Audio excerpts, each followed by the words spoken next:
सुप्रभात बच्चों।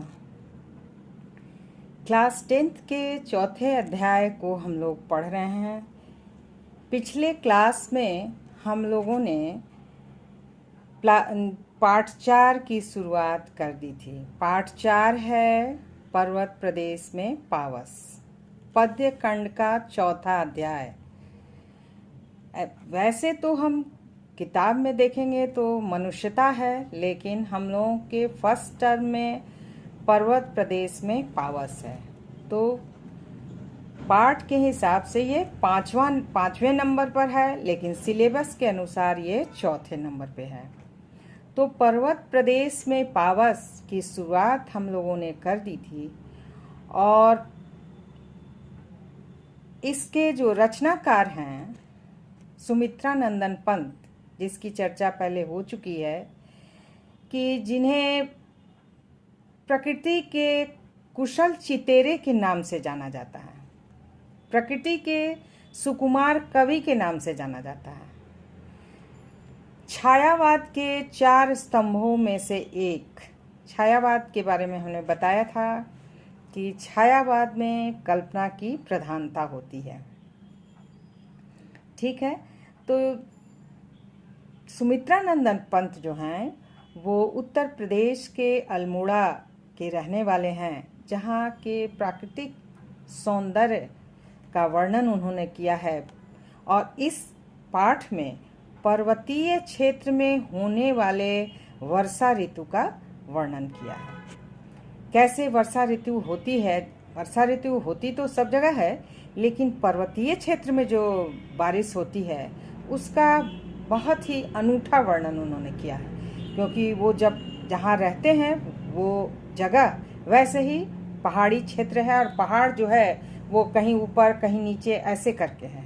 तो वो देखने में कवि को कैसा लगता है, कैसी उन्होंने कल्पना की है, इसका बहुत सजीव चित्रण यहाँ मिलता है। उनके प्रत्येक शब्द में लगता है कि चित्र है। हम चित्र के माध्यम से कविता पढ़ रहे हैं। बहुत ही सुंदर चित्रण है। एक बार हम लोग फिर से दोहरा लेते हैं कि पावस ऋतु थी पर्वत प्रदेश, पल पल परिवर्तित प्रकृति वेश।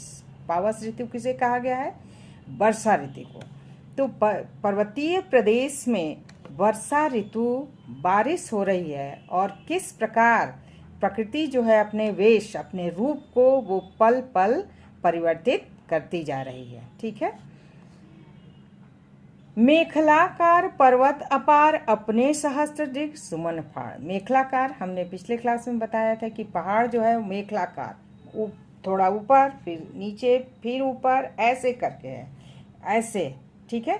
तो वो मेखलाकार जो है वो उसकी तुलना उन्होंने करधनी से की है, कि जिस प्रकार महिलाएं जो हैं, महिलाओं का एक आभूषण होता है करधनी, जिसे वो कमर में पहनती हैं, तो वो करधनी जो होती है वो भी ऐसे, ठीक है, ऊंचा नीचा। तो मेखलाकार पर्वत अपार, अपने सहस्त्र दिग सुमन फाड़। तो मेखलाकार पर्वत की तुलना उन्होंने की है कि जो पर्वत की जो श्रृंखला है वो मेखलाकार अपार पर्वतों की श्रृंखला है, और अपने सहस्त्र दिग सुमन फाड़। सुमन यहाँ किसको कहा गया है? फूल को, रंग बिरंगे फूल को। और पहाड़ के ऊपर ढेर सारे फूल खिले हुए हैं, जो जिसे कि उन्होंने पहाड़ के आँखों से तुलना की गई है। उन्होंने ऐसी कल्पना की है कि ये जो छोटे छोटे फूल हैं वो पहाड़ की आँखें हैं। अपने सहस्त्र दिग सुमन फाड़, अवलोक रहा है बार बार, नीचे जल में निज महाकार। और पहाड़ के नीचे जो पानी जमा हुआ है उसकी तुलना उन्होंने तालाब से की है, कि चारों ओर का पानी आके जम गया है, वो बड़ा सुंदर साफ, और उसकी तुलना दर्पण से की है। वो तालाब का जो पानी है वो दर्पण के समान साफ और स्वच्छ दिखाई दे रहा है, जिसमें पहाड़ रूप जो है वो अपने फूल रूपी आँखों से अपने विशाल काय रूप को निहार रहा है। बहुत सुंदर चित्रण है, एक बार फिर से सुन लीजिए। यहाँ पर्वत का मानवीकरण किया गया, मानव की तरह व्यवहार करते हुए मानव की तरह दिखाया गया है, कि कौन देखता है? आँखों से तो मनुष्य ही देख सकता है। तो यहाँ उन्होंने पहाड़ की आँखों को बताया है कि फूल रूपी आंखों से पहाड़ जो है मेखलाकार पर्वत अपार अपने सहस्र दिग समन फाड़। सुमन मतलब फाड़ के देखना, मतलब बड़ी बड़ी आंखों से देखना, फाड़ के देखना। सहस्र मतलब हजारों फूल रूपी आंखों से अवलोक रहा है बार बार, देख रहा है बार बार। नीचे जल में निज महाकार, नीचे जल जो जमा हुआ है उसमें अपने विशाल काय रूप को निहार रहा है। दर्पण सा फैला है विशाल, जो जल जो है, जो पानी जो है वो दर्पण के समान फैला हुआ है, स्वच्छ और निर्मल है। यहाँ तक आप समझ गए हैं पहले पद्यांश का अर्थ, ठीक है ना। दृग सुमन में क्या है? दृग सुमन में रूपक अलंकार है, इसको बहुत ध्यान देना है, ठीक है। गिरिका गौरव गाकर झरझर मद में नस नस उत्तेजित कर, मोती की लड़ियों से सुंदर झरते हैं झाग भरे झरझर। गिरी, गिरी यहाँ पर्वत को कहा गया है। गिरी का गौरव गाकर झरझर मद में नस नस उत्तेजित कर, तो ये जो आवाज हो रही है झरने से, जो पानी नीचे गिर रहा है उसकी जो आवाज हो रही है, उसकी कल्पना उन्होंने किस प्रकार की है। देखिए कि ये ऐसा लग रहा है जैसे वो गिरी के गौरव का गान कर रहे हैं। वो जो कलकल ध्वनि है, वो कलकल ध्वनि जो है ऐसा लग रहा है कि नस नस में उत्तेजना भर रहा है, नस नस में उत्साह का संचार कर रहा है, नस नस में उमंग का संचार हो रहा है। गिरी का गौरव गाकर झरझर मद में नस नस उत्तेजित कर, मोती की लड़ियों से सुंदर झरते हैं झाग भरे निर्झर। आप अपनी किताब को बिल्कुल सामने खोल के रखेंगे और पंक्तियों को, कविता की पंक्तियों को देखेंगे। गिरी यहाँ पहाड़ को कहा गया है। गौरव, आप जानते हैं कि गौरव गान किसका किया जाता है? यश, प्रशंसा।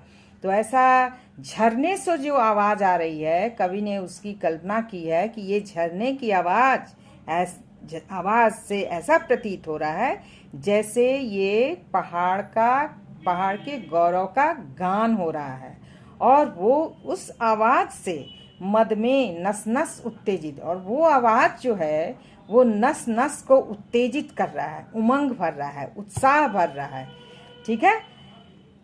मोती की लड़ियों से सुंदर झरते हैं झाग भरे निर्झर। तो झरने के कलकल ध्वनि से क्या होता है भाई? ऊर्जा का संचार हो रहा है, उत्साह का संचार हो रहा है, उमंग का संचार हो रहा है ना। एक बार फिर से सुनिए। गिरिका गौरव गाकर झरझर, झरझर से समझ रहे हैं आप? झरझर बूंदे जो गिर रही हैं। मद में नस नस उत्तेजित कर, नस नस में किसका संचार हो रहा है? उत्साह का संचार हो रहा है, ऊर्जा का संचार हो रहा है। मोती की लड़ियों से सुंदर, और जो झाग जो सफेद सफेद जो नीचे पानी में गिर रहा है वो मोतियों के समान लग रहा है। मोती की लड़ियों से सुंदर झरते हैं झाग भरे निर्झर, और झरने पहाड़ से जो पानी गिर रहा है वो झाग जो है वो मोती की लड़ियों के समान सुंदर झर रहा है। झरते हैं झाग भरे निर्झर, जैसे बहुत तेज बारिश हो तो आप पानी को अगर किसी बर्तन में रखेंगे तो झाग के समान पूरे बर्तन में उजला उजला बुलबुला वो मोती की लड़ियों की तरह दिखेगा, मोती के समान दिखेगा। तो उसी की कल्पना उन्होंने सुमित्रानंदन पंत ने की है कि मोती की लड़ियों से सुंदर झरते हैं झाग भरे निर्झर, और वो जो झाग है, झाग के समान जो मोती है वो झर रहे हैं। समझ गए आप? एक बार फिर से। गिरिका गौरव गाकर झरझर मद में नस नस उत्तेजित कर, मोती की लड़ियों से सुंदर झरते हैं झाग भरे निर्झर। तो झाग जो हैं झरझर झर मोती की लड़ियों की तरह झर रहे हैं। ऐसा लग रहा है चारों तरफ तालाब में मोतियां बिखरी हुई हैं, ठीक है। और ये जो आवाज़ हो रही है उसकी कल्पना की गई है कि पर्वत का गौरव गान हो रहा है, जिस आवाज़ से ऐसा लग रहा है जैसे उत्साह का संचार हो रहा है, उमंग का संचार हो रहा है, ऊर्जा का संचार हो रहा है, ठीक है। अब हम लोग आगे बढ़ते हैं। गिरिवर के उर से उठ उठ कर उच्चाकांक्षाओं से तरुवर। गिरिवर पर्वत को कहा गया है कि पहाड़ के बीच से, उर मतलब हृदय से, बड़े बड़े पेड़ जो हैं वो खड़े हुए हैं। गिरिवर के उर से उठ उठ कर उच्चाकांक्षाओं से तरुवर। वो जो बड़े बड़े पेड़ हैं वो ऊंची आकांक्षाओं के साथ खड़े हैं, ऊंची आकांक्षाओं के साथ आकाश को निहार रहे हैं। ध्यान देंगे, गिरिवर के उर से उठ उठ कर उच्चाकांक्षाओं से तरुवर है झांक रहे नीरव नभ पर, अनिमेष अटल कुछ चिंता पर। कहाँ झांक रहे हैं? वो आकाश की ओर। अनिमेष मतलब बिना पलक झपकाए। कहते हैं कि पर्वत के ऊपर जो बड़े बड़े वृक्ष उगे हुए हैं वो ऊंची, ऐसा लगता है बहुत सारी उसके अंदर महत्वाकांक्षाएं हैं, और उस आकांक्षा को लेकर वो आकाश में चुपचाप निर्निमेष बिना पलक झपकाए निहार रहा हो।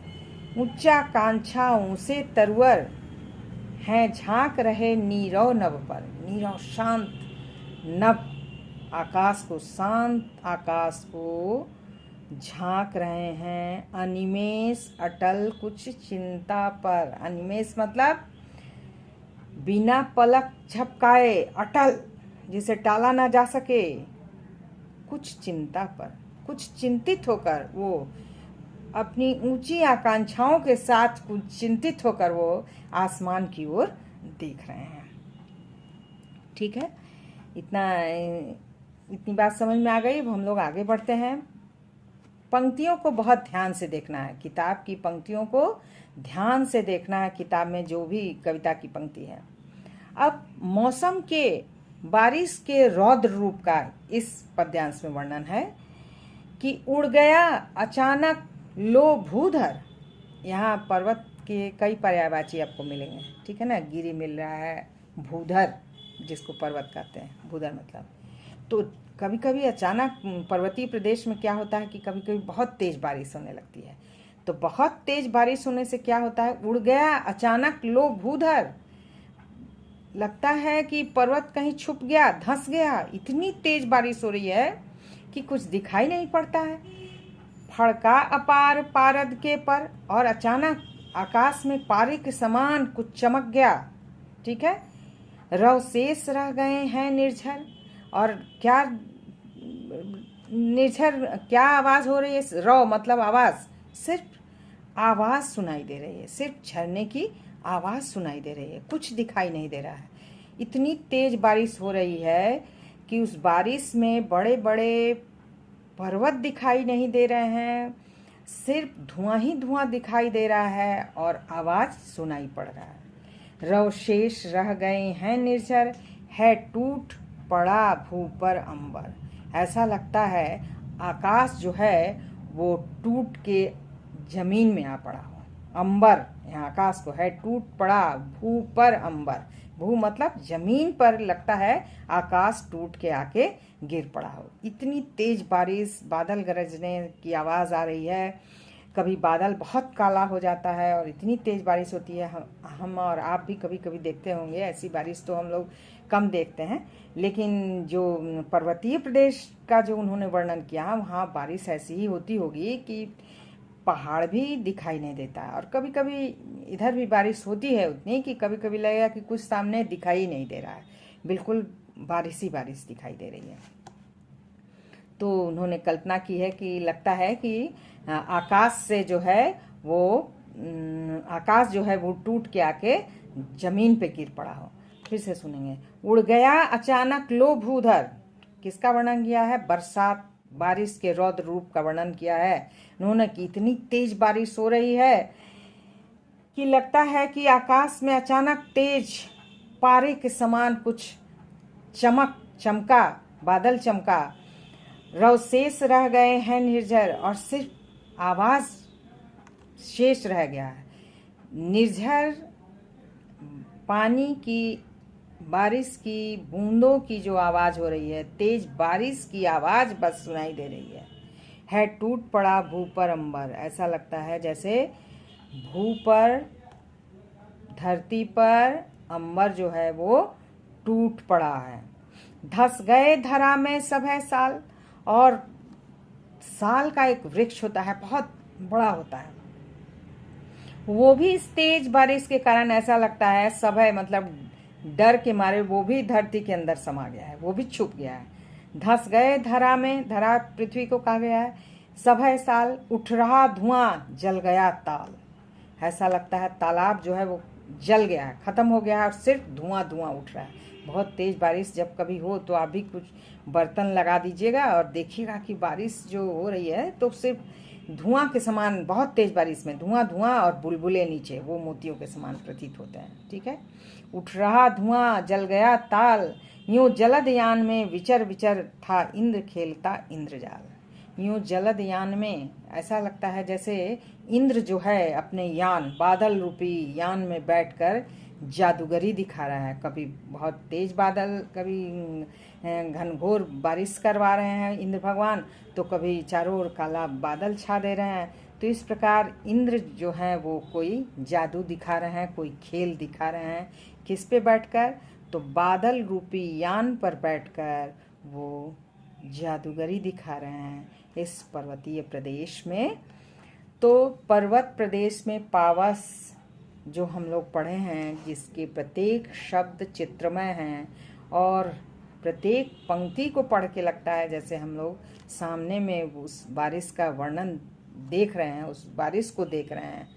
और चित्र योजना, शुरू में ही हमने कहा था कि चित्र योजना और नाद संगति की बहुत सुंदर व्यंजना हुई है। इतना सुंदर चित्र और आवाज़ की व्यंजना उन्होंने बहुत सुंदर की है और बहुत सुंदर चित्रण हुआ है बारिश का। इसलिए इन्हें प्रकृति के पुजारी कहा जाता है। ठीक है, ये कविता पूरी हो गई। और पिछले क्लास में हम लोग सिक्को ऐप पे पाठ के बारे में चर्चा भी हुई। कुछ लोगों ने कुछ पूछा, कुछ लोगों ने प्रश्नोत्तर पूछा। तो हम लोग इस, जब पाठ ख़त्म हो जाएगा तो फिर हम लोग चर्चा करेंगे पाठ के बारे में, और नेक्स्ट क्लास में हम लोग इसका प्रश्नोत्तर की चर्चा नेक्स्ट क्लास में करेंगे। और कहीं भी कोई परेशानी हो तो उसको पूरा करेंगे। बहुत ध्यान से सुनना है, बहुत अच्छी कविता है और किताब की प्रत्येक पंक्ति को देख के अर्थ निकालना है और तब आपके समझ में आएगा। ठीक है।